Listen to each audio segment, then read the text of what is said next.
여기 우리 제천 선생님과 선생님하고 공주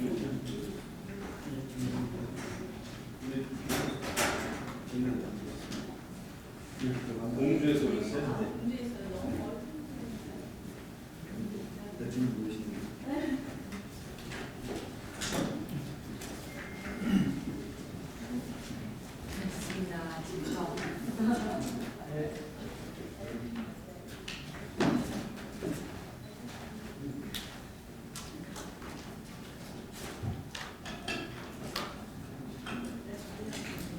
네, 두 분. 네, 오늘 대표님 작성하시면 바로 행사에서 하도록 하겠습니다. 예, 안녕하십니까. 자유한국당 안전안심 365 특별위원회가 주최하는 문정권 불안백서 발간 국민보고회에 함께해 주신 참석자 여러분께 깊은 감사를 드립니다. 저는 오늘 이 국민보고회 사회를 맡은 송미경 의원입니다.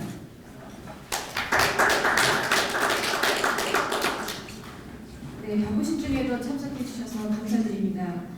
문재인 정부 집권 3년 차에 그동안 수많은 자연재해와 사회재난, 생활안전 문제가 있어 왔습니다.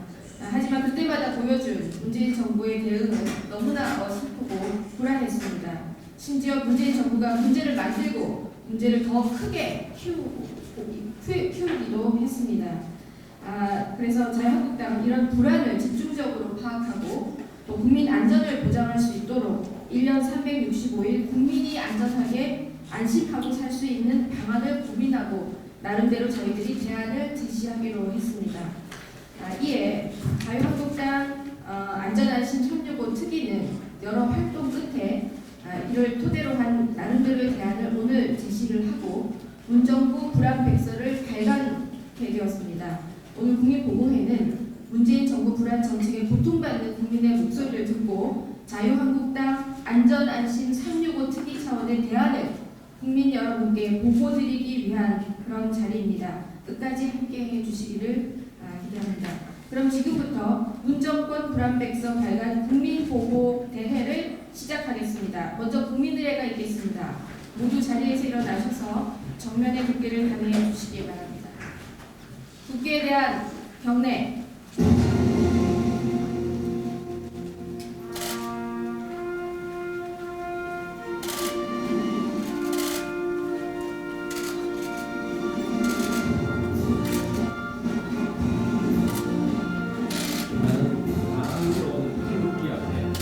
자유롭고 정의로운 대한민국의 모든 영광을 드리며 충성을 다할 것을 굳게 다짐합니다.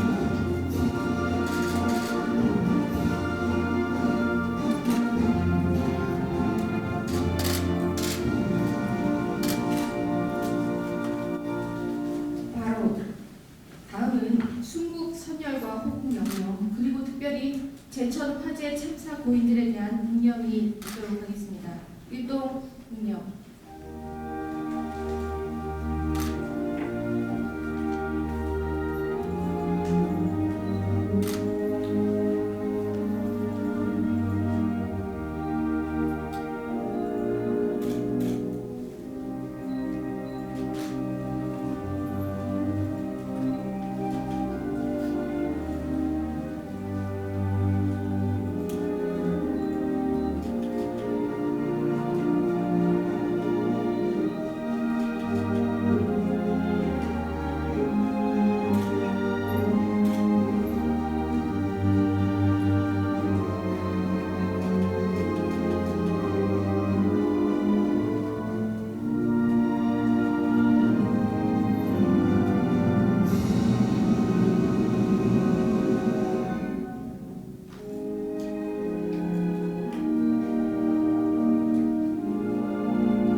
모두 자리에 앉아주시기 바랍니다.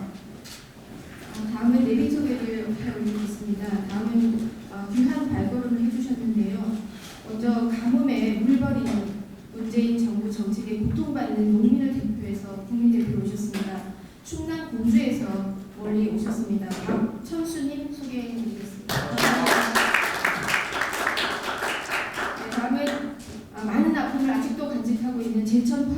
참사로 가족을 잃은 유가족을 대표해 용기내서 오셨습니다. 민동일님 소개해드리겠습니다. 네, 다음은 자유한국당을 이끌고 계신 우리 나경원 원내대표님 소개해드리겠습니다. 다음은 문정권 불안백서 발간 국민보호회를 이끌어주신 여러 의원님들을 소개해드리겠습니다. 먼저 안전안심 365 특별위원장이신 김영우 의원님 모셨습니다. 유민봉 의원님 모셨습니다. 유민봉 의원님 모셨습니다. 김승희 의원님 모셨습니다. 신보라 의원님 최고위원님 모셨습니다. 이만희 대변인님 모셨습니다. 이동건 의원님 모셨습니다. 네, 마지막으로 저는 간사를 맡고 있는 신기경입니다. 예, 오늘 이 외에도 많은 의원님들이 참석하시기로 했지만 지금 사실은 국회 내에 많은 회의가 일어나고 있어서 참석을 못했다는 점들을 아쉽게 말씀을 드리겠습니다. 다음은 안전안심 365 특위위원장이신 김영우 의원님의 개회사를 우선 듣겠습니다.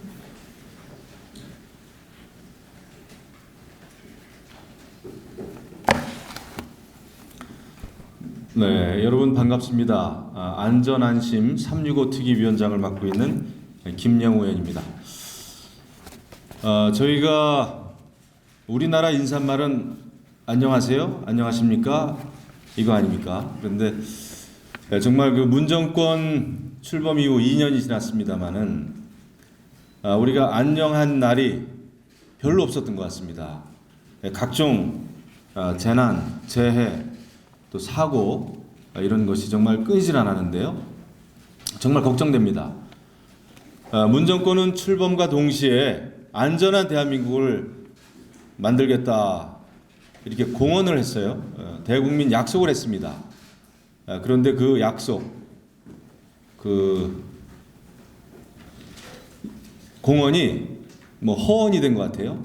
거짓말이 됐습니다. 정말 농민들은 비가 안 와서 너무 가물어 죽겠는데 보에 있는 물을 그냥 보를 해체해가지고 흘려보낸다.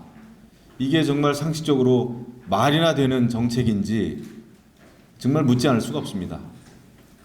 어쩔 수 없는 자연재해는 모르겠지만 오히려 국가의 정책이 국민을 위한 정책이 아니라 국민을 더 괴롭히는 어처구니 없는 정책마저 많이 이루어졌습니다. 그래서 우리가 분노하는 것입니다. 우리 당에서는 우리 나경원 원내대표님께서 그때 요청을 하셔서 안전안심 365 특위가 발족이 됐고 지금까지 착실하게 우리가 맡은 바 여러 가지 일들을 좀 해왔습니다. 오늘 이 행사는 과연 지난 2년 동안 문정부 하에서 대한민국이 어떠한 불안 요인들, 사고들, 사건들이 일어났나 이런 것을 국민께 알려드리고 그리고 우리가 무조건 정부에 대해서 비판만 하는 것이 아니라 더 안전한 대한민국을 위해서 대안도 마련하는 그런 또 책임 있는 야당의 모습을 보여야 되겠다라는 차원에서 오늘 이 행사가 마련됐습니다. 그래서 이 불안백서를 만들었고 이것을 국민께 보고드리는 그런 보고회를 갖게 됐습니다. 오늘 행사는 여러 요란한 어떤 그런 의식이나 의전보다는 이 책의 내용을 앞으로 국민께 잘 보고드리는 것이 더욱더 중요하다라는 그런 점에 주안점을 뒀다라는 말씀을 드립니다.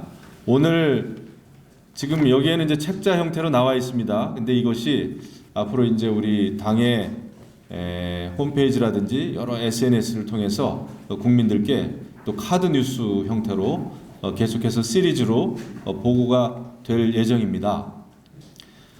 그리고 오늘 이 자리에는 정말 어렵게 이 자리에 오신 분들이 계십니다. 앞서 소개가 됐습니다마는 제천 화재 참사 유가족 우리 민동일 공동대표님께서 정말 일찍 출발하셔서 이 자리에 오셨습니다. 그리고 공주보를 지금 해체해가지고 막대한 또 피해가 있고 한데 이것에 어떤 피해를 입고 계신 분이죠. 그분 중에 한 분이죠. 우리 공주시 쌀 전업농 박천수 사무국장님께서도 자리를 해주셨습니다. 그래서 두 분께 특별히 감사의 말씀드리고, 오늘 정말 가장 바쁜 날이죠. 근데 우리 나경원 원내대표님께서 또 이렇게 친히 와주셨습니다. 감사하다는 말씀을 드립니다. 오늘 이 불안백서가 단순히 하나의 책이 아니라 이것에 대해서 정말 관심을 보여야 될 분은 문재인 대통령입니다. 앞으로 더 안전한 대한민국을 위해서 무엇을 잘못했는지 깊이 성찰해 보시고 정말 안전한 대한민국을 위해서 어떤 일을 앞으로 해야 되는지, 또 여야가 어떻게 머리를 맞대고 좋은 정책들을 만들어내야 되는지, 왜 협치가 필요한지를 문재인 대통령은 꼭 좀 이 시간을 빌어서 깨달아 주기를 바람하지 않습니다. 이 안전안심 특위에서 정말 활동을 열심히 해주셨습니다. 제가 정말 감사의 말씀을 드리는데, 우리 송희경 간사님, 또 김승희 의원님, 신보라 의원님, 유민봉 의원님, 이만 의원님, 이은권 의원님, 여러분들께 정말 깊이 감사의 말씀을 드립니다. 고맙습니다. 함께 너무나 수고 많으셨습니다. 지금은 이제 귀한 격려 말씀을 듣겠습니다. 부신 중에도 참석해주신 자유한국당 나경원 원내대표님을 모시고 격려 말씀 듣도록 하겠습니다.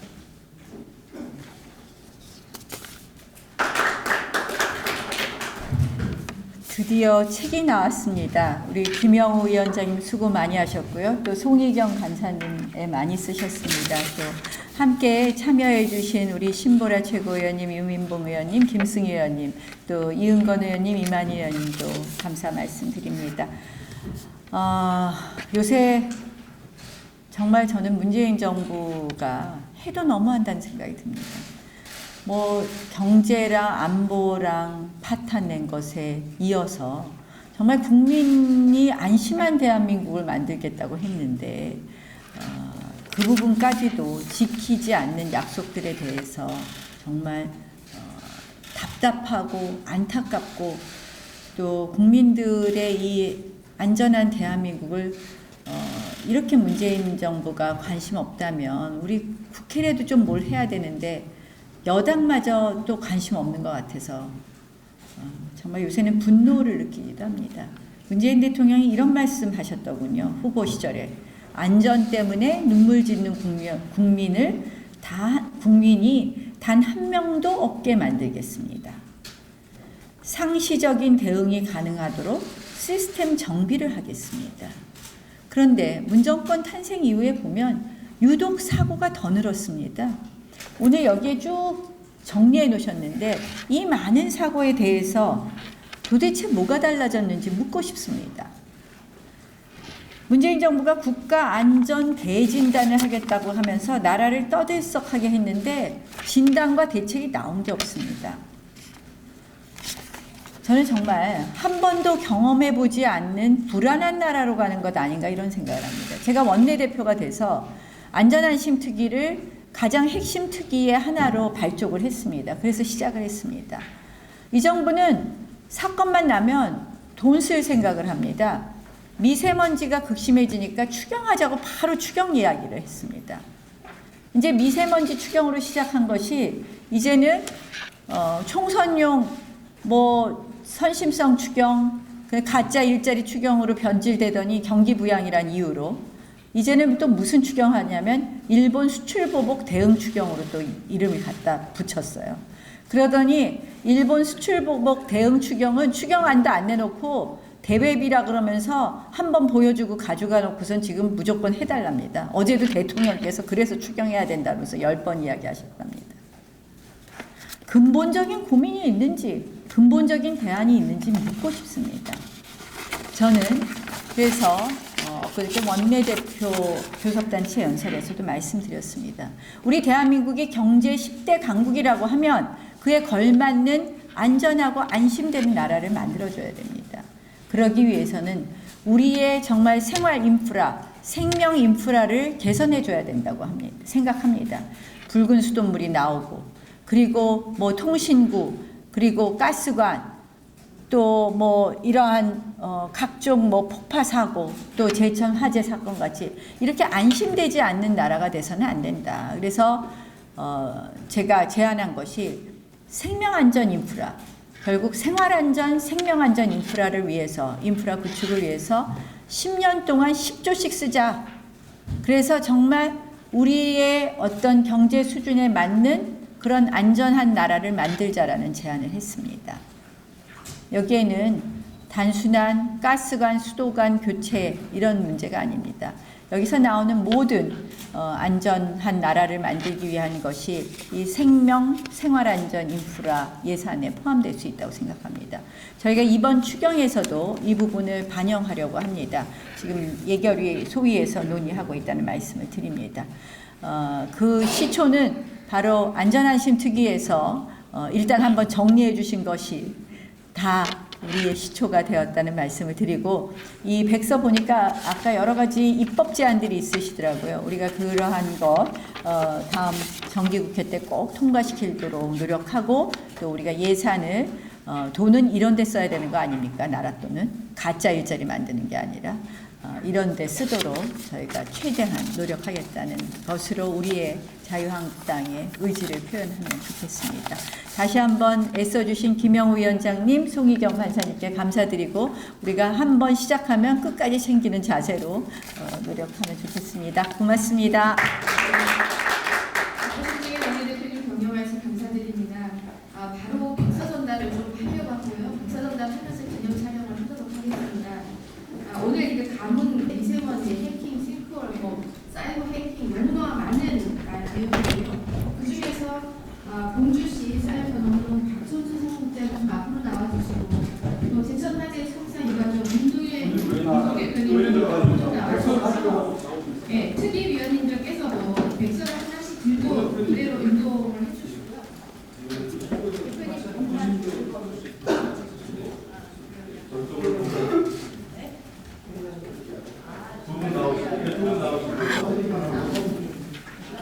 우리가 드리는 거니까.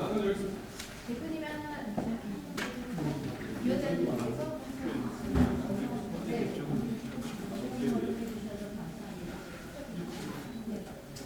위원장님 대표님하고 함께 네, 맞습니다. 네. 조금 한 발씩 가운데로 같이 이렇게 좀 오시죠. 무슨 의원 이쪽으로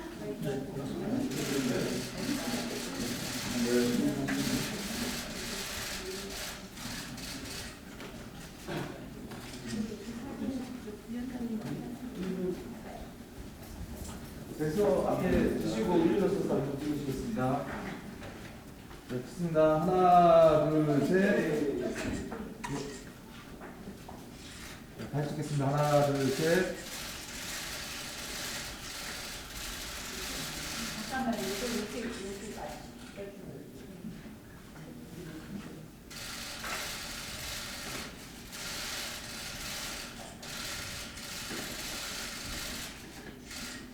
네. 고맙습니다.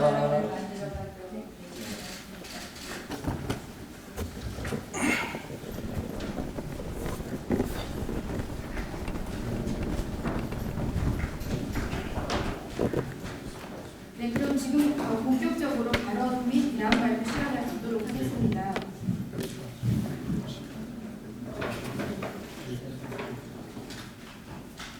네, 원내대표님께서는 10시 반에 각 당 원내대표와의 협상 때문에 자리를 이석하시는 좀 안타깝게 생각하고 계십니다. 그렇지만 저희가 남아서 본격적으로 저희가 어떤 해답과 대안을 국민들께 보고하는 시간을 이어서 갖도록 하겠습니다. 먼저 가뭄에 물 버리는 정부에 대한 비판이 있겠습니다. 공주보 인근에서 쌀 농사를 짓고 계시는 공주시 쌀 전원농 박천수 사무국장님께서 말씀을 하시고 강력하게 이 어려운 가운데서 물을 버리는 이 정부 규탄해 주시고 현황을 말씀해 주시고 그 뒤에 김영호 위원장님께서 이러한 부분에 대한 대안 제시, 해법 그리고 국민들께 또한 보고를 드리도록 하겠습니다. 먼저 박천수 사무국장님 앞으로 모시겠습니다. 박수 부탁드립니다.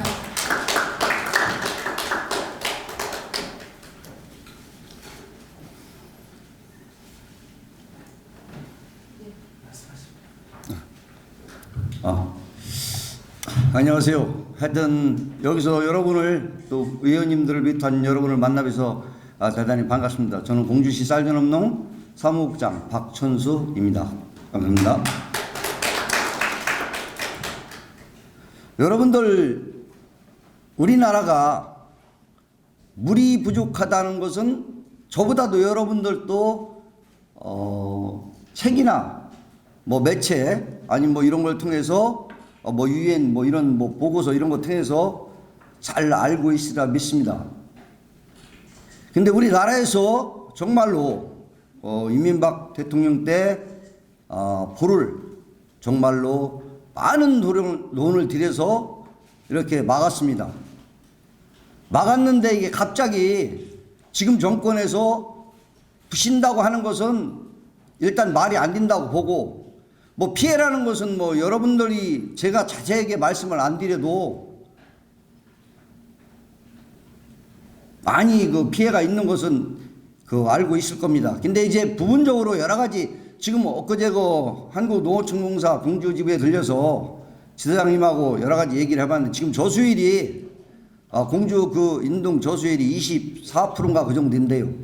그러면 조만간 우리 농민이로 볼 때는 벼가 이삭이 수인기 배불러서 사람 말하면 애 낳는 이런 시기로 이삭이 나와야 되는 시기에 물이 상당히 필요합니다.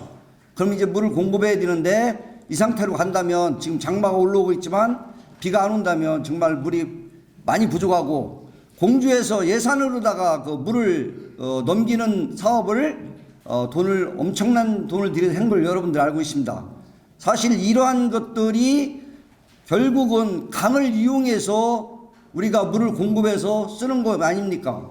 근데 이것을 나라에서 갑자기 푸신다는 건 말이 안 되고, 또 공주시에 우리 여러분도 아시겠지만 각 시골에 고랑고랑에 이 냇물을 기준해서 보고를 하는 것은 엄청나게 많이 있습니다. 그럼 그 보는 각 지자체나 시나 나라에서 만들어 주지만 보 관리는 그 마을 이장이나 아니면 보강구락에서 보 책임자가 있습니다.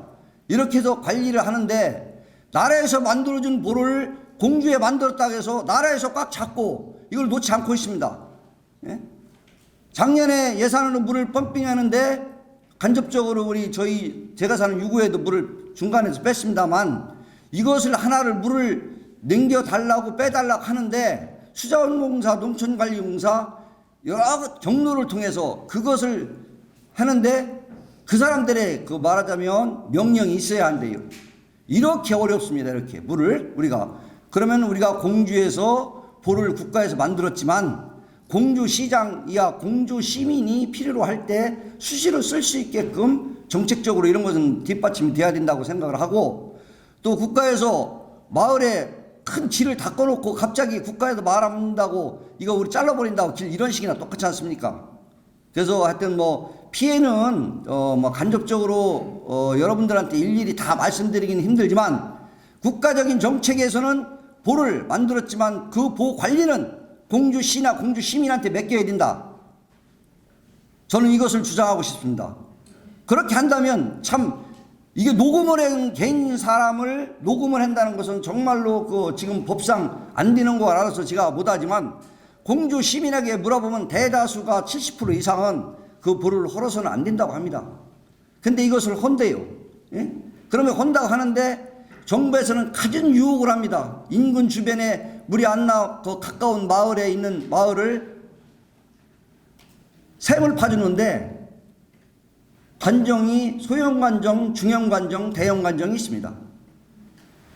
근데 주로 농민들은 거기 강물이나 이런 수위에 의해서 소형 관정으로 인해서 하우스 농사라든지 수막 재배를 해서 쓰고 있는데, 그러한 문제가 생긴다고 보를 부실라고 작업하는 중에 중형 관정을 한 마을에 28개를 파줬어요. 그럼 이건 100m에서 150m 들어갑니다. 그럼 이 돈도 한 공에 2천만 원씩이에요. 2천만 원씩. 그럼 이 작업을 왜 하느냐? 공주시에서 샘 파달라니까 그렇게 안 파주더니 이걸 왜 파느냐? 저 보를 부신다고 파는 거예요. 말썽을 없애놓고 판다는 얘기입니다. 근데 이러한 정책을 해서는 저는 안 된다고 생각을 하고, 다시 한번 말씀드리지만 국가에서 만들어서 공주 지역에 놨으면 공주 시민에 의해서 그거를 관리를 필요한 시에 쓸 수 있도록 해달라는 부탁을 드리고, 또 한 가지, 그러한 얘기가 나오기까지는 바로 여기 계신 분들이 정치를 잘못해서 그래요. 예? 여러분들이 잘해야지. 여러분들이 잘못하니까 이 정권이 이렇게 하는 거 아닙니까? 네, 감사합니다. 이상입니다. 네. 네, 모두 반성해야겠지만 특별히 감옥으로 가슴이 타들어가는 연구를 대표해서 우리 박천수 사무국장님의 보호해체 반대, 이 정부의 안일함을 규탄해 주셨습니다. 소중한 말씀 감사드립니다. 이에 김용호 의원께서 나오셔서 이에 대한 대안을 잠깐 제시하시도록 하겠습니다.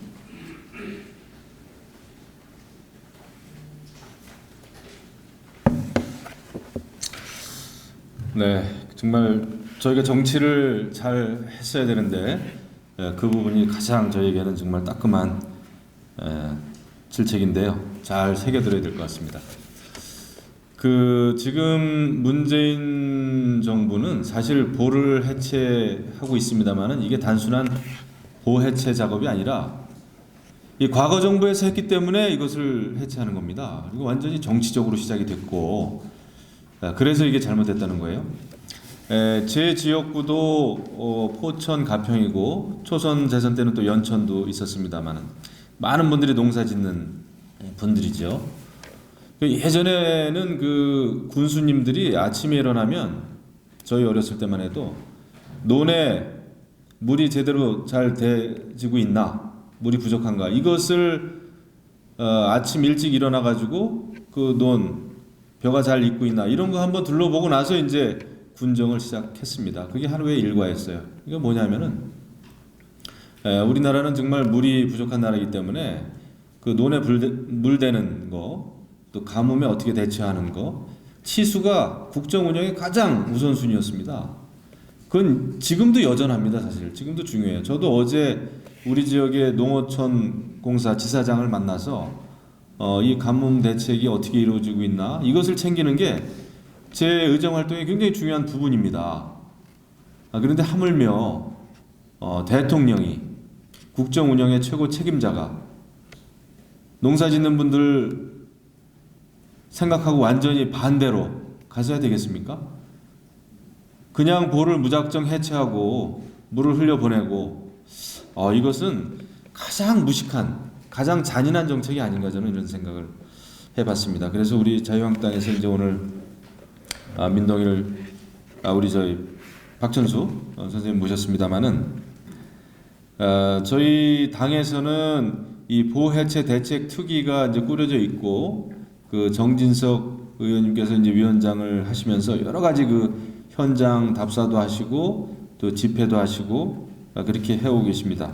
일단 중요한 것은 이 보해체 대상 지역의 지역 주민들의 의견을 제대로 수렴하고 있는지, 이것이 중요하다. 그래서 우리는 이 정부에 여러 번 촉구했습니다마는 그 지역에 대한 실사가 필요하다라는 게 저희 당의 입장입니다. 그리고 4대강에 대해서, 이 보에 대해서도 그렇고 4차례에 걸친 그 감사원 감사 결과가 있었습니다. 이것도 상당히 정치적이었죠. 그 감사원 결과는 사실 여기에 대해서 문제가 없다는 겁니다. 이게 총체적인 사실 감사원 감사 결과예요. 그럼에도 불구하고 이렇게 무리하게 보 해체를 하는 이유가 뭔지, 이것에 대해서는 나중에 제대로 된 실사가 사실은 이루어져야 됩니다. 이것에 대해서는 사실은 국정조사가 저는 이루어진다고 봐요. 지금 당장 할 수는 없겠습니다만은 도대체 왜 4대강 보를 해체하려고 하는지, 이것에 대해서는 국정조사도 이루어져야 된다, 이런 생각을 하고 있습니다. 그리고 우리가 이제 여태까지 활동을 했던 것은 18쪽, 19쪽, 또 20쪽에 이 백서에 보면은 자세하게 나와 있습니다. 야당으로서는 사실 굉장히 우리가 좀 지금 입장에서 좀 한계가 있습니다만은, 앞으로 이 보해체와 관련해서는 이게 어떻게 이 보해체 결정이 이루어지게 됐는지에 대해서는 저는 반드시 이건 국정조사가 이루어져야 된다. 이런 그 생각을 하고 있습니다. 그리고 지역 주민들의 의견이 제대로 지금 반영이 전혀 안 되고 있다. 이런 생각을 하고 있습니다. 그리고 지금 또 앞으로 예정되어 있는 경기도에서도 그 보가 많이 있습니다. 여주 쪽에 뭐 이포보도 있고 많은 보가 있는데 우리가 지난번에 당 대표님하고 우리 당에서 많은 분들이 그 이포보에 다녀왔습니다. 그래서 그 현장에서 지역 주민들 이야기를 많이 들었고 현장에서 지역 주민들의 어떤 증언 이런 게 있었습니다. 이 보가 해체가 되면은 어떤 어려움이 예상이 되는지에 대해서 그리고 보가 건설됨으로 해서 지금까지 어떤 이득이 있었는지에 대해서도 저희가 많은 얘기를 들었는데 이것도 저희가 앞으로 제대로 잘 좀 자료를 정리를 해서 당에서도 거기에 맞는 또 대책을 세우겠다 하는 말씀을 드립니다. 우리는 정말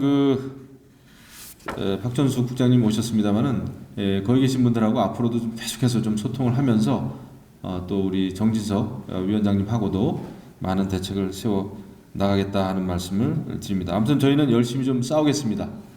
고맙습니다. 감사합니다.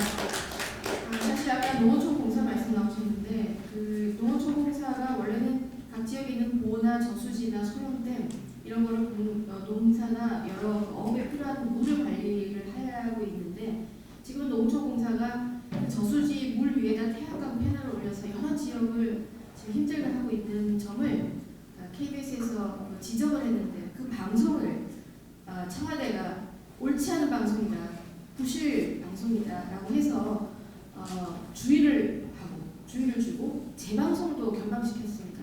편성에 간섭하고 지금 이런 것 때문에 KBS 사장을 출석시킨 오늘 과방위 회의가 두 번째 열렸는데 첫 번째도 참석하지 않고 오늘도 9시 반에 참석하지 않았습니다.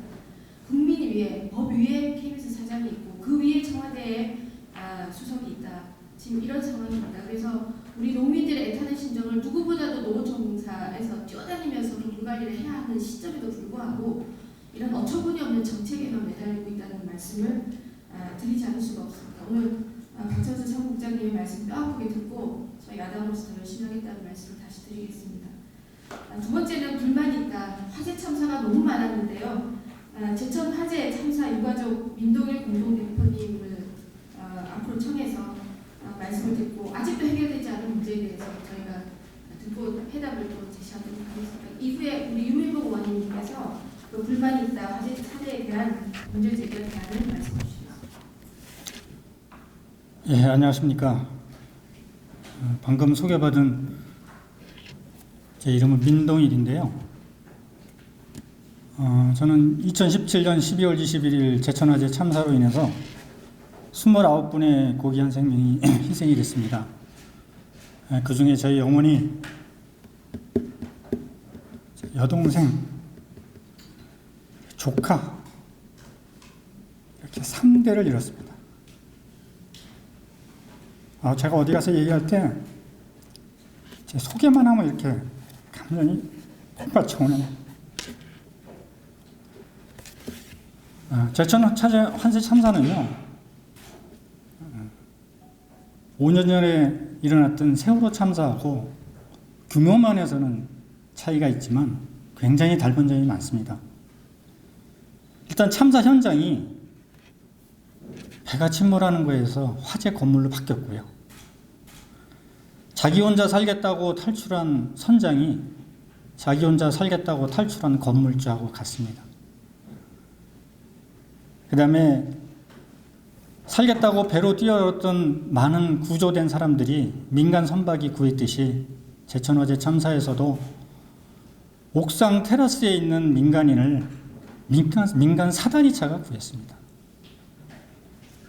그리고 세월호 때 선체 내에 있던 승객들을 한 명도 구조하지 못하는 해경이 제천화재 참사에서는 건물 내에 있는 요구조자를 한 명도 구하지 못할 뿐만 아니라 구하려고 아예 생각조차도 안 했던 소방관으로 바뀐 것밖에는 없습니다. 너무나도 닮은 꼴이었습니다. 이렇게 닮은데도 불구하고 저희들을 대응하는 것을 보면 너무나 차이가 많습니다. 저희는 시민단체가 한 분도 저희한테 온 적이 없어요. 그렇게 힘들고 어떻게 해야 될지도 모르는 그런 상황에서도 시민단체 한 군데도 저희한테 온 적 없습니다. 과거에 그랬나요? 다 달라붙어서 어떻게 하든 진실을 규명하겠다고 하고 또 잘못된 책임자를 처벌하겠다고 그렇게들 했던 시민단체들이 왜 제천화재 참사에는 한 명도 안 왔습니까? 또 있습니다. 언론이에요. 저 지금 이 앞에 서 있으면서 지금 나가고 싶어요. 아까 그 많은 언론인들 다 어디 갔어요? 그냥 사진 찍고 가는 게 언론인이 하는 일입니까? 제천화재 참사에 대해서 모르는 분 굉장히 많습니다. 지금도 1년 7개월이 지났는데. 왜 몰라요? 언론에서 보도를 안 해주니까요. 충청북도에서는 가끔 나갑니다. 근데 제천화재 참사가 충청북도의 참사인가요? 국가적인 참사입니다. 중앙방송 내보내지 않습니다. 지방방송국에서 여러 가지 촬영을 해서 중앙으로 올려달라고 하면 어쩌다가 한두 번 내보내주는데 일반 사람들이 보지 않는 새벽 시간대 내보내요. 일반 사람도 모릅니다. 도대체 언론인들이 왜 이러는지 모르겠어요. 뭐가 불만이고 아니면 저희들이 시위를 안 해서 그런가요? 저희 제천화재 참사 유가족들 한 번도 시위해 본 적 없습니다. 꼭 이렇게 물리력으로 뭘 해야만이 뉴스거리가 돼서 뉴스를 내보내는 건가요? 유가족의 아픔, 진행, 앞으로 어떻게 더 개선할 건지, 진실은 제대로 규명이 되고 있는지 이런 것들을 보도해 줘야 되는 게 언론 아닙니까? 무슨 언론이 이래요? 뭐가 겁을 먹나요? 정말 실망스럽습니다. 언론도 실망스럽고 시민단체도 실망스럽고 저희 제천화재 참사 유가족을 도와주는데 한 군데도 없어요. 아니요. 딱 한 군데 있었습니다. 대한변호사협회 생명안전특위에 계시는 변호사님 몇 분만이 처음부터 지금까지 돈 하나 받지 않고 무료로 지금까지 저희들을 도와주고 계십니다. 저희들은 그분들이 없었으면 아마 벌써 쓰러졌을 거예요. 정말 고맙다는 인사를 말씀을 드립니다. 참사가 일어나고 그 다음날 대통령님이 내려오셨어요. 그리고 국무총리님 몇 번 내려오셨습니다. 주무장관님들 몇 번 내려오셨고요. 또 정치하시는 분들도 많이 내려오셨어요. 근데 오셔서 다 하시는 말씀이 정부를 믿고 빨리 장례 치르고 일처리 제대로 하고 기다려달라. 지금 1년 7개월 됐는데요. 뭐가 지금 이루어진 게 있습니까? 진실이 밝혀진 게 있나요? 해결된 거 아무것도 없습니다. 기다려달라는데 언제까지 기다려야 돼요? 기다리면 앞으로 뭔가를 해결해 주나요? 정부가? 왜 우리한테 와서 그렇게 급할 때는 와서 이렇게 안쓰러워하고 뭔가를 해결해 줄 것처럼 그렇게 얘기하면서 정작 시간이 지나면 아무것도 안 해요. 쳐다보지도 않습니다. 행안부 장관 한번 얘기 드릴까요? 전 행안부 장관님 제가 직접 만나달라고 연락을 했어요. 만나주지 않습니다. 장관님 바뀌고 나서 새로운 장관님? 전에 계시던 장관님이 분명히 인수인계 했다고 얘기를 들었습니다. 한 번도 저희한테 연락 온 적 없어요. 관심이 없죠. 제천화재 참사가 그분들한테 무슨 관심이 있겠습니까? 정말 저희가 뭐를 믿어야 될지 모르겠어요. 그래서 사실 정부를 믿지 못하겠다고 하는 여러 가지 방안을 몇 가지를 좀 말씀을 드릴까 합니다. 처음에 참사가 일어난 이후에 소방청에서 합동조사단을 꾸려서 와서 합동조사를 했습니다. 1차로 합동조사를 한 거를 결과를 보고 나니 참 어처구니가 없어요. 어떻게 제 식구를 감싸도 이렇게 많이 감쌉니까? 처음에는 잘못이 하나도 없는 것처럼 얘기를 합니다. 그래서 국회에서 그때 그 행안위 회의 때 국회의원님들이 많이 지적을 하니까 밤에 급조를 해요. 보고서를. 그래서 일부 인정을 하는 형식으로 취합니다. 그래서 저희들이 강력하게 항의를 하니까 2차원 합동조사를 했는데 그것도 미진합니다. 그나마 조금 낮은 거라면 이 화재 참사가 이렇게 희생이 컸던 이유가 소방 지휘관들의 초기 대응이 너무 미숙했다, 미진했다, 잘못했다, 이거 정도는 나오더라고요. 소방청이 그런 형태를 보였죠. 그나마 저희들한테 좀 위안이 됐던 거는 경찰이었습니다. 이 희생이 29분의 희생이 이렇게 큰 이유가 뭔지 수사를 한 5개월에 걸쳐서 했어요. 했더니 소방 지휘관들이 희생을 줄일 수 있음에도 불구하고 희생을 줄이지 못했다라고 해서 업무상 과실치사죄로 검찰에 송치를 했습니다. 근데 검찰은 어떻게 했냐면 그 송치를 받고 나서 한 4개월 동안 가만히 있었어요. 그러더니 갑자기 느닷없이 대검찰청 수사심의위원회에다가 안건을 올리더라고요. 왜 올렸는지 누가 올렸는지 저희는 모릅니다. 수사심의위원회에 계신 분들이 소방청에서 작성한 합동조사 보고서를 받겠습니까? 경찰에서 12,000쪽이나 되는 수사 보고서를 받겠습니까? 달랑 간단한 요약자료와 30분의 브리핑만 듣고 불기소 처분을 했습니다. 저희들은 받아들이지 못했어요. 지금도 받아들이지 못합니다. 그래서 고등검찰청에 항고를 했는데 참 더 가관이에요. 저희가 항고장만 제출하고 항고 이유서를 제출을 하려고 했더니 항고 이유서를 제출하기도 전에 기각 처리를 합니다. 도대체 검찰이 이래도 되는 겁니까? 우리의 얘기는 좀 들어봐야 되잖아요. 우리 얘기는 들어보지도 않고 뭐가 무서워서 그렇게 빨리 했는지 모르겠어요. 정말 실망스럽습니다. 소방청도 그렇죠. 경찰도 그렇죠. 행안부도 그렇죠. 다 처음에는 다 될 것 같이 얘기하다가 시간이 지나니까 다 유야무야 됩니다. 정말 이렇게 진실을 규명하겠다는 정부의 말을 우리가 믿을 수 있습니까? 가장 큰 문제는요. 중앙정부도 중앙정부지만 지방정부입니다. 충청북도예요. 그 당시 제천 화재 참사가 일어날 당시에는 제천에 무전이 터지지 않습니다. 119 상황실 무전이. 소방관들이 무전을 119로부터 받아야 되는데 받지를 못해요. 그래서 어떻게 연락을 받았느냐? 공용 휴대폰으로 받습니다. 원래 무전을 받아서 빨리 전파를 하고 빨리 지시를 하고 했어야 되는 게 정상적인 루트인데도 불구하고 무전이 안 터지니까 할 방법이 없어요. 그러니까 어쩔 수 없이 시간이 조금 지나서 무선 공용 휴대폰으로 전화를 해서 2층에 사람들이 지금 많이 있으니 빨리 구조하라 라고 지시를 했지만 지휘관은 구조 지시 한 번 내린 적이 없습니다. 그래서 경찰이 기소위원회 송치를 했던 거였거든요. 과연 그 무전도 안 되죠. 소방 인력도 충청북도가 최하위권이에요. 소방 예산도 제일 적다고 합니다. 과거에 있던 도지사님이 하던 예산조차도 다 깎았다는 거예요. 인력도 최하위. 무전도 안 돼.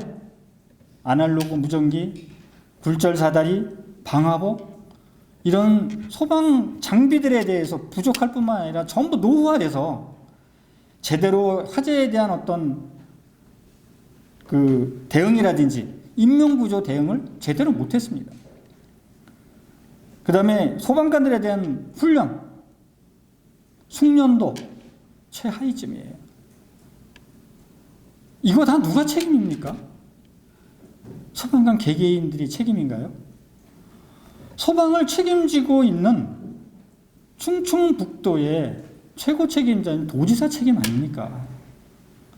그래서 저희들은 도지사한테 많은 거 원하는 거 아니에요. 당신 책임지고 유가족들의 진실되게 사과를 해라. 자기는 책임이 없답니다. 지금까지도 얘기하고 있어요. 책임이 없다고. 도대체 누가 책임인지 모르겠어요. 어떻게 그날 그 시간에 그 장소에 갔다고 29분이 희생이 되셨는데 그런데 어떻게 책임지는 사람이 아무도 없습니까? 건물주를 포함해서 건물 관계자 5명, 4명 해서 포함 총 5명만 사법적인 처리를 받아 힘없는 민간인만 책임 있는 거고 과연 정부는 책임이 없나요? 충청북도 정말 책임 인정해야 됩니다. 근데 정말 책임 인정 안 하려고 합니다. 정말 답답해요. 대통령님도 총리님도 장관님도 도지사님도 다 급할 때는 저희 위로하고 믿어달라고 하면서 이제 시간이 지나니 세인들의 관심에서 멀어지다 보니 이제 나 몰라라 하는 것 같습니다. 저희는 누구를 의지해야 됩니까? 저희 유가족들도 이제는 일상으로 돌아가고 싶습니다. 참사 이전의 생활의 삶으로 돌아갈 수는 없겠지만 평생 이 아픔을 가슴에 묻고 삭히면서 살아가겠지만 그래도 지금처럼 어떤 진실규명, 책임자 규명 처벌을 위해서 여기에 매달리면서 사는 것보다 그나마라도 그래도 일상으로 좀 돌아가고 싶습니다. 그런데 아직은 일상으로 돌아갈 수가 없어요. 뭔가가 밝혀진 게 없기 때문에. 정말 충청북도 도지사는 정말 책임을 인정하고 다시 한번 말씀을 드리지만 책임 인정하고 진심으로 유가족들에게 사죄하기를 정말 바랍니다. 저희들이 지금 다른 거 원하는 것도 아니에요. 그리고 실제적으로 책임 있는 사람한테 책임을 인정하라고 하는데 그것조차도 하지 않아서 너무나 답답합니다. 그래야만이 참사로 희생되신 29분의 영혼과 그 많은 유가족들이 한인을 조금이나마 좀 풀 수 있을 것 같습니다. 예, 감사합니다. 네. 수고하셨습니다. 뭐 있으니까 오늘 너무 가슴이 아픈데요. 이 진실규명과 책임을 저희도 다 같이 함께 해야 될 것 같습니다. 유일보 원님께서 이 부분에 대한 대안 제시해 주시겠습니다.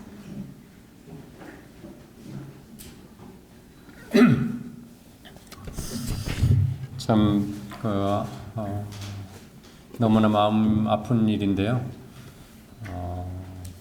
지금 이제 정부에 대해서 많은 그 원망과 책임을 말씀하셨지만은 사실은 우리 야당도 자유한국당도 좀 더 적극적인 역할을 했어야 되지 않았나 하는 반성을 하게 되고요.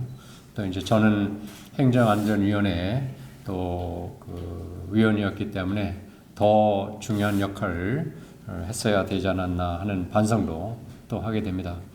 지금 이 시간에도 행정안전위원회는 이제 제천화재 평가소위원회가 구성되어 있습니다. 그 소위원회에서 충북지사가 나와서 지금까지 그런 경과에 대한 그 소명을 본인이 직접 하고 또 이 문제를 어떻게 해결할 것인가에 대한 지사로서의 각오를 밝혀라. 이런 자리를 만들고자 충북지사를 지금 나오라고 하는 그 의결을 한 상태입니다. 그럼에도 불구하고 충북지사가 협조를 하지 않고 있는 것으로 저는 현 그 시각에 제가 아는 바로는 그렇습니다. 그러니까 우리 자유한국당에서는 우선 그 평가 소위에 충북지사를 포함한 책임 있는 그 발언을 할 수 있는 권한을 가지고 있는 그 분들이 나와서 우리 참사 유가족 분들이 이야기를 정확하게 진정으로 듣고 또 거기에 대해서 답변을 할 수 있도록 자리를 만들어내는 것, 그것이 가장 시급한 우리 자유한국당의 과제가 아닌가 싶습니다. 이제 그 다음으로 가서는 현 정부에 대해서 저는 좀 진정성을 가지고 진심으로 국정을 운영했으면 좋겠다는 것이 제 생각입니다. 내로남불이라는 그런 말을 우리가 더 이상 반복하지 않더라도 세월호 참사에 대해서 현 정부가 얼마만큼 그 국민의 생명이 소중하다고 반복해서 얘기를 했고, 국민 한 분 한 분의 그런 생명의 그 책임을 국가가 지겠다고 공언을 했습니다. 그런데 그 정부가 세월호 참사에 대해서 정말 국민의 안전을 보다 어떻게 더 담보하고 강화할 수 있을까 차원에서 국민안전처를 설립했었죠. 장관급입니다. 그런데 이번 정부에 들어와서 4대 보호 해체하는 것처럼 지난 정부에서 만들었다는 어쩌면 그 이유 하나라고 저는 생각이 됩니다. 국민안전처를 해체를 합니다. 그리고 차관급으로 행정안전부의 재난안전본부장의 자리를 만듭니다. 그렇게 해서 행정안전부의 규모가 지금 얼마인지 아십니까? 1,500명이 넘어요. 정원이 1,500명이 넘는 그런 정부 부처를 장관이 책임질 때 그 부의 한 차관급 조직에서 이 국가의 안전을 지금 다 책임지는 거니까 장관이 국민안전, 재해대책 등등에 대해서 그만큼 관심을 가지고 책임 있게 사고를 예방하고 수습하는 그런 능력이 떨어지는 것이죠. 그만큼 어떻게 보면은 국가 전체의 국민 안전을 담보할 수 있는 정부 역량을 축소시켜 놓은 것입니다. 그 다음 청와대가 컨트롤 타워로 역할을 해야 된다고 그렇게 강조를 했습니다. 지난 정부에 청와대 재난안전 비서관이 있었어요. 지금 그 비서관 자리 없어졌습니다. 지금 위기관리센터에 몇 명의 재난안전 전문가가 있는지 정말 그 전문성이 규모면이나 능력면에서 너무 약화시켜 놓은 것입니다. 그러니까 현 정부는 국민의 생명에 대해서 국가가 책임지겠다고 해놓고 실질적으로 취한 조치는 전혀 그와 반대의 방향으로 국민 안전과 관련된 정부 부처의 규모를 축소시키고 청와대의 전문성과 규모를 약화시켜 놓은 그런 상태입니다. 그러면 국가 차원에서 그런 능력을, 그런 전문성을 약화시켰으면은 지방자치단체에 그만큼 권한을 주고 재원을 주고 책임을 부과시켰어야 되는데, 방금 말씀 들었겠지만은 충북도의 경우에 특히 그런 소방 관련된 인력이나 재원이나 도지사의 안전에 대한 책임이 소방법과 지방자치법에 규정되어 있음에도 불구하고 그 안전에 대한 책임이 도지사에게 있다는 것을 인식하지 못하고 있어요. 이 정도로 현 정부에서는 국가와 지방자치단체 모두 국민의 안전, 주민의 안전에 대해서 너무 무책임합니다. 그런 부분의 많은 현 정부의 진정성과 말은 있고 행동이 없는, 정말 no action, only talk only. 이 정부는 나토 정부라고 정말 비난할 수밖에 없어요. 지금이라도 국가 차원에서 이 안전을 대응할 수 있는 정부 조직과 청와대 조직 전문성 강화하고 지방자치단체의 분명한 리더십의 책임성을 강화시켜 줄 것을 요구합니다. 그와 함께 제천 스포츠센터 화재 참사 유가족에게 사건의 규명, 진실 규명과 함께 이후 그 고통을 같이 나누고 책임 있는 국가든 아니면 충북도의 조치를 요구하는 것, 그리고 그 조치가 이루어질수록 우리 당이 역할을 하는 것, 그것이 지금 이 자리에서 우리가 함께 다져야 될 그 약속이라고 생각합니다.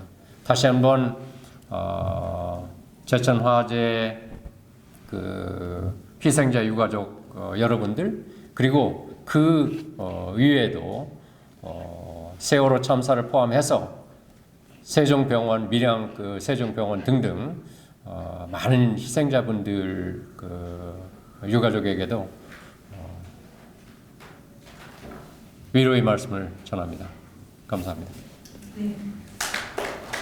김동 의원님께서 그 안행위에서 쭉 이 문제를 다루셨기 때문에 대안을 제시해 주셨고, 사실 아까 제천시에서 무전이 터지지 않았다는 그 말씀, 저는 과방위 소속인데 그 말씀이 굉장히 중요한 말씀입니다. 그래서 국감 때 지금 그래서 전국이 국민안전처 중심으로 재난망 구축을 해왔었는데 그게 지금 안전처가 없어지면서 그게 지금 굉장히 컨트롤 타워가 없는 그런 상황입니다. 그래서 그 부분도 저도 과방위에서 심각히 문제를 제기하고 따지도록 하겠습니다. 다음 순서는 의원님들이 진짜 잠깐씩 한 2, 3분 내외로 지금 우리가 문제 제기하고 대안을 해법을 제시한 입법 관련해서요. 그 부분에 대해서 잠깐씩 좀 발언해 주시면 좋겠습니다. 시간이 조금 너무 지나갔습니다. 예, 그 조현병 위험에 대해서 무방비한 지금 정부의 현 무능 정부에 대한 것을 김승희 의원님께서 잠깐 짚어주시고 대안 제시해 주시겠습니다.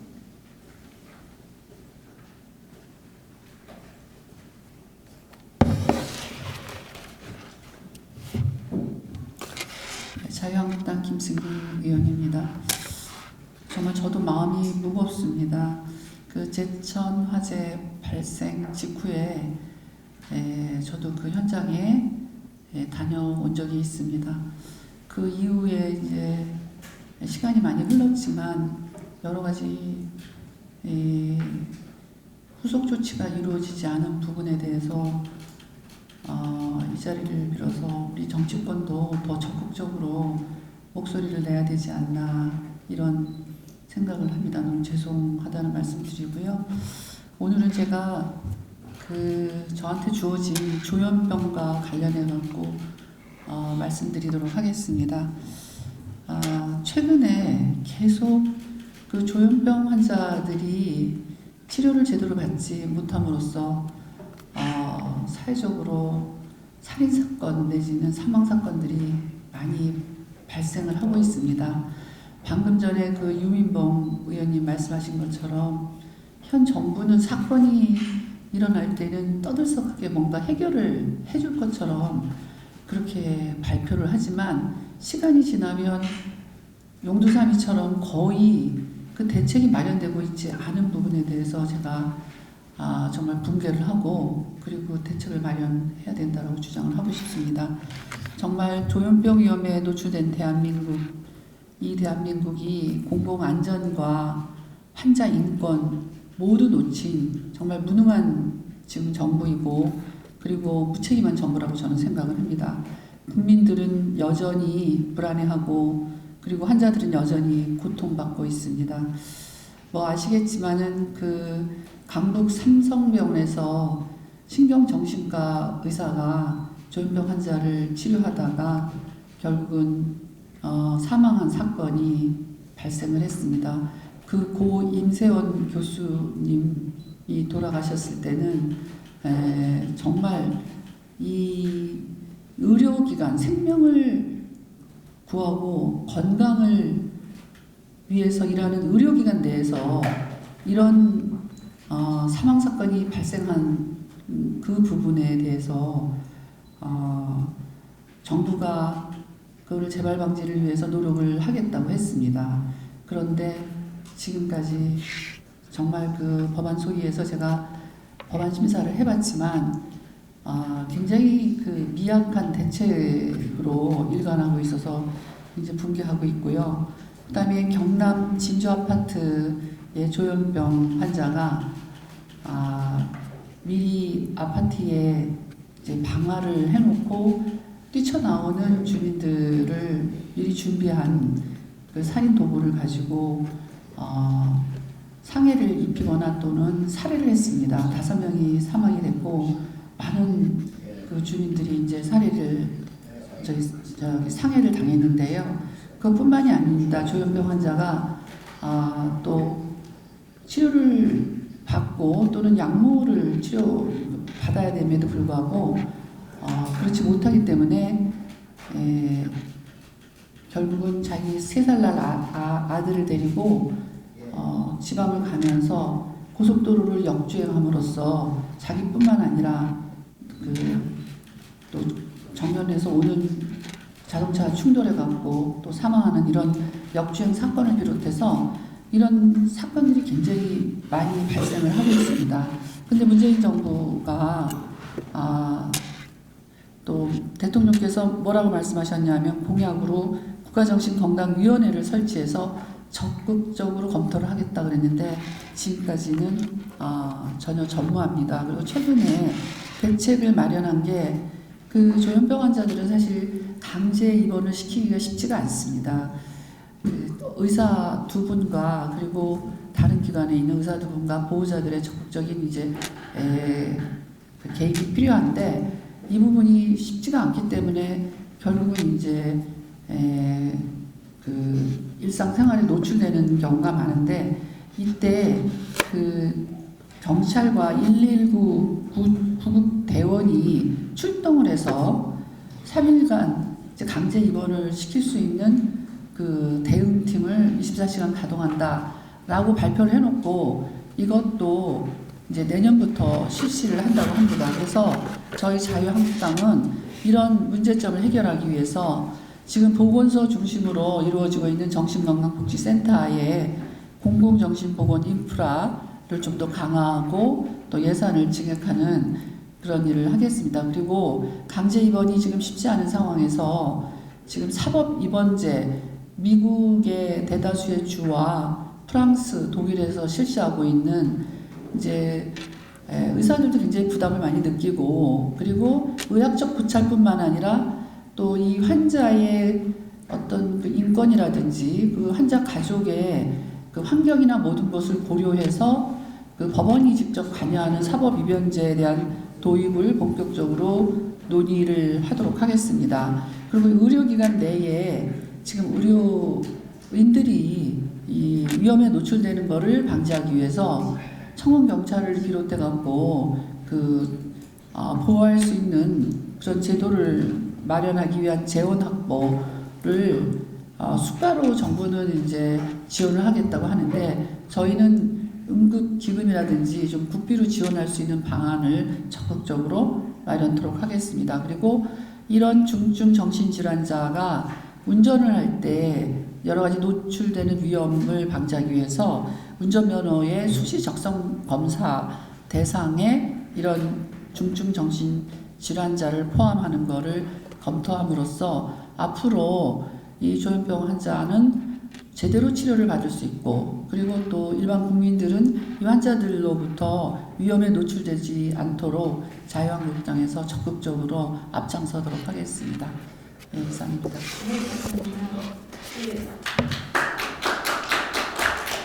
다음은 포크홀, 싱크홀 그리고 탈선 문제에 대해서 이은권 의원님 대안 제시를 해주시고 앉은 사셨죠? 책자로 대신하겠습니다. 책자로 예 감사합니다. 그 다음에 이제 미세먼지와 데이트 폭력에 대해서 우리 신보라 최고위원님께서 말씀해 주시겠습니다. 네, 간단히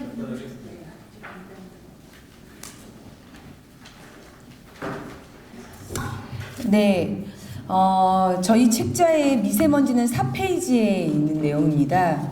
미세먼지 문제야 어제 오늘 일이 아니지만 이 정부 들어서 미세먼지를 감축하겠다는 공약을 배출량을 30% 감축하겠다고 했지만 지금 OECD 국가 초미세먼지 2위를 기록을 했다.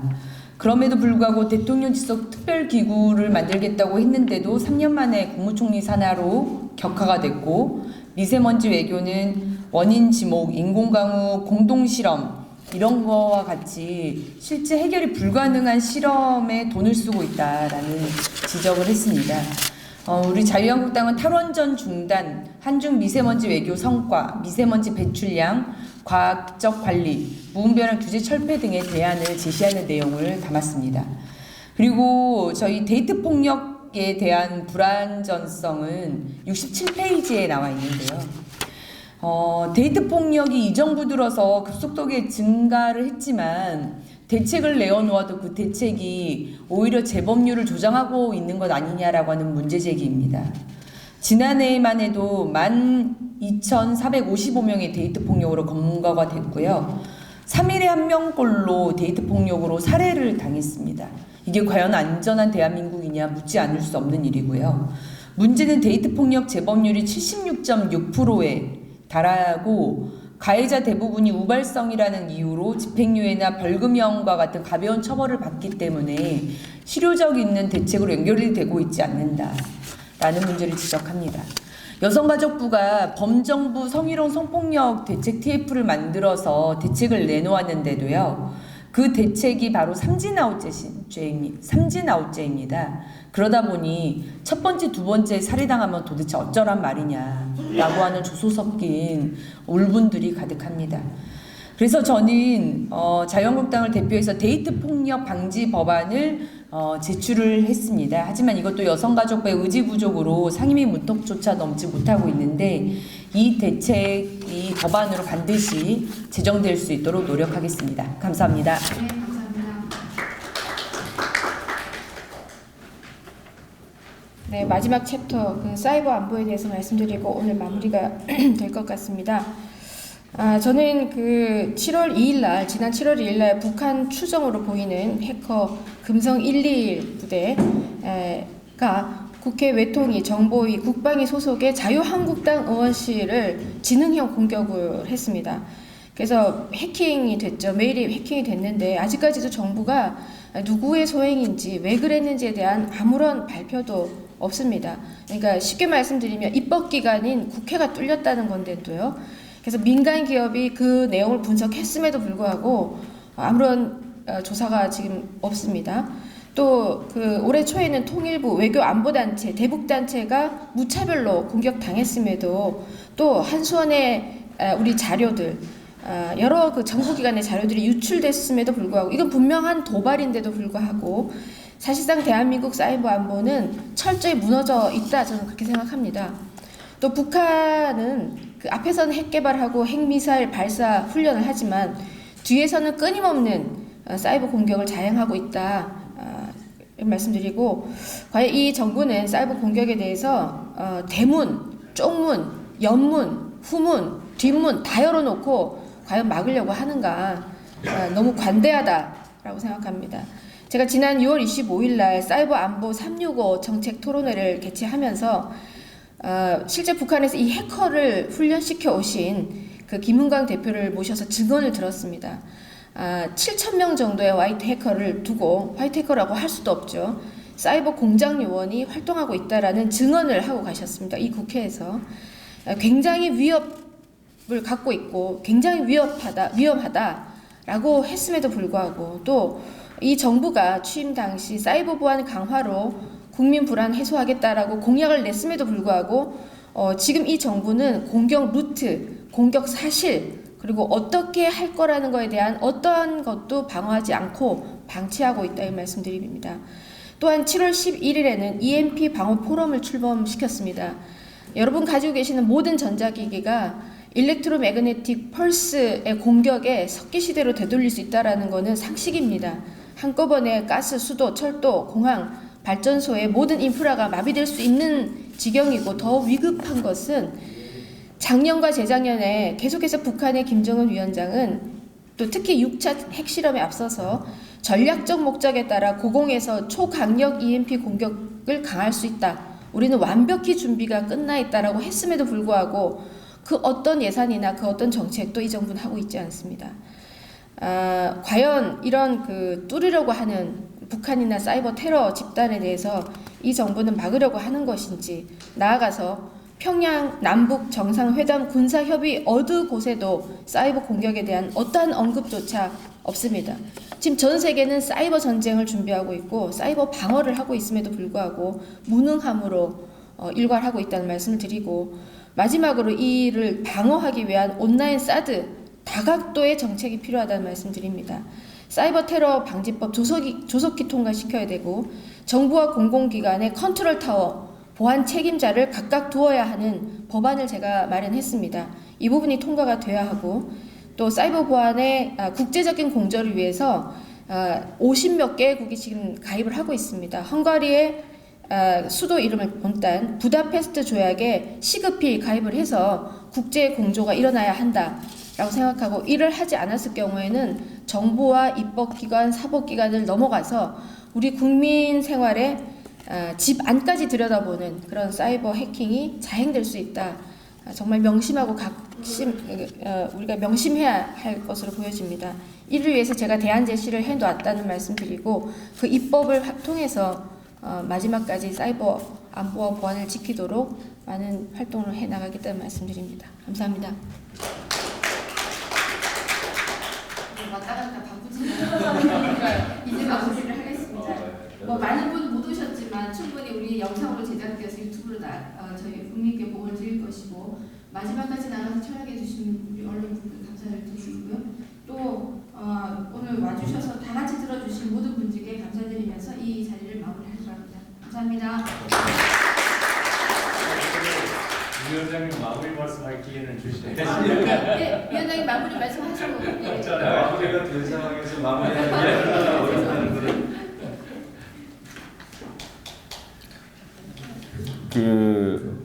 저희가 이번에 사실 안전안심 특위가 굉장히 짧은 시간에 사실 엄청난 일을 해주신 겁니다. 저는 사실 제가 처음에 이거 백서를 만들어 봐야 되겠다 생각을 하면서도 이게 과연 가능할까 뭐 이런 의구심에서 사실은 출발을 했는데 우리 그 특위위원님들께서 정말 열심으로 도와주셨고 우리 또 보좌진 여러분들이 아주 뒤에서 백업을 너무나 잘해주셔가지고 이게 오늘 행사를 좀 할 수 있었습니다. 오늘 우리 행사는 많은 무슨 뭐 유권자라든지 지역 주민들을 모시고 하는 행사가 아닙니다. 아니고 이것은 정말 우리가 이제 내용적으로 국민들께 앞으로 계속 전달을 좀 해드리고 이제 대안 마련에 주안점이 있다라는 말씀을 좀 드립니다. 여기 계신 분들 한 분 한 분께 정말 감사의 말씀드리고 우리 보좌진 여러분들 정말 애쓰셨고 아주 준비를 엄청나게 많이 잘 하셨어요. 그래서 고맙다는 말씀 드리고 여기 이제 좋은 결실로 잘 맺어지기 위해서 또 남은 힘을 다하겠습니다. 우리 특위위원님들 정말 애 많이 쓰셨습니다. 제가 한번 모시겠습니다. 고맙습니다.